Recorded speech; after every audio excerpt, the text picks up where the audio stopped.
নমস্কাৰ, এই মুহূৰ্তত আহি পৰিছে এটা বিগ ব্ৰেকিং নিউজ। এনে ধৰণৰ খবৰসমূহ নিতৌ চাবৰ বাবে চেনেলটো এটা সাবস্ক্ৰাইব কৰি ভিডিঅ'টোত এটা লাইক কৰি দিব।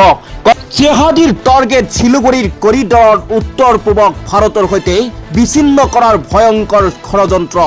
পশ্চিমবংগৰ এছডিএফে সংবাদমেলত কয়, এই শিলিগুৰিৰ কৰিডৰত কুটাঘাত কৰাৰ পৰিকল্পনা কৰিছিল জেহাদীয়ে। এই শিলিগুৰিৰ কৰিডৰৰ বা চিকেন নেক হল উত্তৰ পূব ভাৰতক দেশৰ সৈতে সংযোগ কৰা এটা অংশ। পোহৰলৈ আহিছে জেহাদীৰ ভয়ংকৰ ষড়যন্ত্ৰৰ তথ্য। উত্তৰ পূবক ভাৰতৰ সৈতে বিচ্ছিন্ন কৰাৰ ষড়যন্ত্ৰ জেহাদীৰ। এছডিএফে গ্ৰেপ্তাৰ কৰা জেহাদীয়ে ৰচিছিল এই ভয়ংকৰ ষড়যন্ত্ৰ। জেহাদীৰ টাৰ্গেট আছিল শিলিগুৰিৰ কৰিডৰ। আৰক্ষীৰ জেৰাত এই ষড়যন্ত্ৰৰ কথা প্ৰকাশ কৰিছে ধৃত জেহাদীয়ে।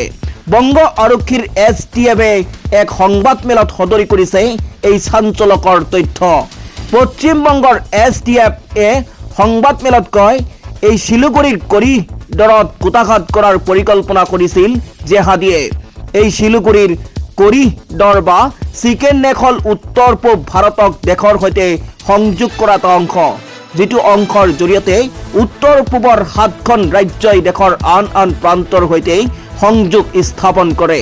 ইয়াৰ দুয়োফালে আছে বাংলাদেশ আৰু নেপালৰ আন্তঃৰাষ্ট্ৰীয় সীমা।